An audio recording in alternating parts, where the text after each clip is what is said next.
YouTuber Sameer ಎಂಡಿಗೆ ಮತ್ತೆ ಕಾಕಿ ಬುಲಾವ್ ಕೊಟ್ಟಿದೆ. ಇಂದು ವಿಚಾರಣೆಗೆ ಹಾಜರಾಗುವಂತೆ ಪೊಲೀಸ್ ನೋಟಿಸ್ ಕೊಟ್ಟಿದ್ದು, ಬೆಳಗ್ಗೆ 11 ಗಂಟೆಗೆ ವಿಚಾರಣೆಗೆ ಸಮೀರ್ ಹಾಜರಾಗುವ ಸಾಧ್ಯತೆ ಇದೆ.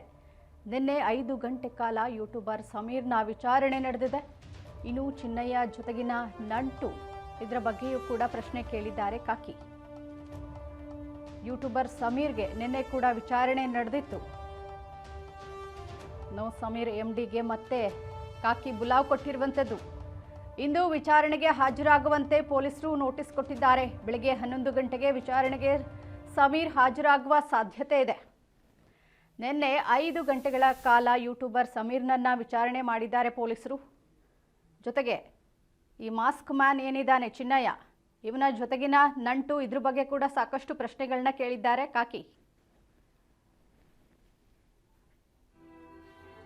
ಇನ್ನು ಈ ಸಮೀರ್ ಏನಿದ್ದಾನೆ, ಈತ ಎಐಯನ್ನು ಬಳಸಿ ಸಾಕಷ್ಟು ವಿಡಿಯೋಗಳನ್ನ ಮಾಡಿ ಹರಿಬಿಟ್ಟಿದ್ದ. ಧರ್ಮಸ್ಥಳದ ವಿರುದ್ಧವಾಗಿ ಸಾಕಷ್ಟು ವಿಡಿಯೋಗಳನ್ನ ಮಾಡಿ ಸಾಮಾಜಿಕ ಜಾಲತಾಣದಲ್ಲಿ ಹರಿಬಿಡಲಾಗಿತ್ತು.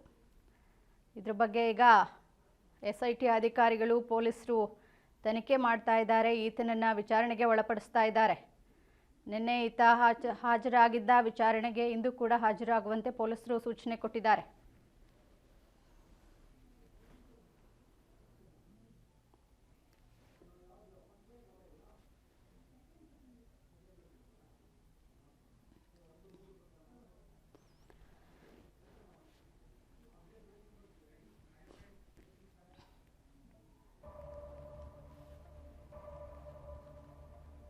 ಇನ್ನು ಒಟ್ಟು 3 ಪ್ರಕರಣಗಳ ಸಂಬಂಧ ಸಮೀರ್ನನ್ನ ವಿಚಾರಣೆಗೆ ಒಳಪಡಿಸಲಾಗ್ತಾ ಇದೆ.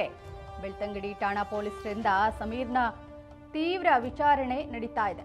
ಧರ್ಮಸ್ಥಳದ ಬಗ್ಗೆ AI ವಿಡಿಯೋ ಮಾಡಿ ದೊಂಬಿಗೆ ಪ್ರಚೋದನೆ ನೀಡಿದ್ದ ಈತ. ಹಾಗಾಗಿ ಖಾಸಗಿ ವಾಹಿನಿಯ ವರದಿಗಾರನ ಮೇಲೆ ಹಲ್ಲೆ ಪ್ರಕರಣವನ್ನು ಕೂಡ ಈ ವಿಚಾರಣೆಯಲ್ಲಿ ಕೇಳಲಾಗುತ್ತೆ. 2 ಕೇಸ್ ಸಂಬಂಧ ನಿನ್ನೆ ಪೊಲೀಸರಿಂದ ಸಮೀರ್ನ ವಿಚಾರಣೆಯಾಗಿದೆ.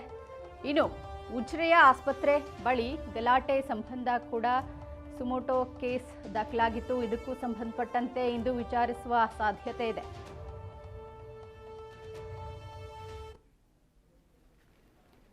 ಈತ ಸಮೀರ್ ಏನಿದ್ದಾನೆ, ಈತ ಧರ್ಮಸ್ಥಳದ AI ವಿಡಿಯೋವನ್ನ ಮಾಡಿ ದೊಂಬಿಗೆ ಪ್ರಚೋದನೆ ನೀಡಲಾಗಿತ್ತು. ಇನ್ನು ಈ ವಿಚಾರಕ್ಕೆ ಸಂಬಂಧಪಟ್ಟಂತೆ ಈತನ ವಿರುದ್ಧ ಅನೇಕ ದೂರುಗಳು ದಾಖಲಾಗಿತ್ತು. ಹಾಗಾಗಿ ಯೂಟ್ಯೂಬರ್ ಸಮೀರ್ MD ಏನಿದ್ದಾನೆ, ಈತನನ್ನ ನಿನ್ನೆಯಿಂದ ಕಾಕಿ ವಿಚಾರಣೆಗೆ ಒಳಪಡಿಸ್ತಾ ಇದೆ. ಇಂದು ಕೂಡ ಹಾಜರಾಗುವಂತೆ ಪೊಲೀಸರು ನೋಟಿಸ್ ಕೊಟ್ಟಿದ್ದಾರೆ. ಬೆಳಗ್ಗೆ 11 ಗಂಟೆಗೆ ವಿಚಾರಣೆಗೆ ಸಮೀರ್ ಹಾಜರಾಗುವ ಸಾಧ್ಯತೆ ಇದೆ. ನಿನ್ನೆ 5 ಗಂಟೆಗಳ ಕಾಲ ಈತನನ್ನ ವಿಚಾರಣೆಗೆ ಒಳಪಡಿಸಿದ್ದಾರೆ. ಈತನಿಗೆ ಸಾಕಷ್ಟು ಪ್ರಶ್ನೆಗಳನ್ನ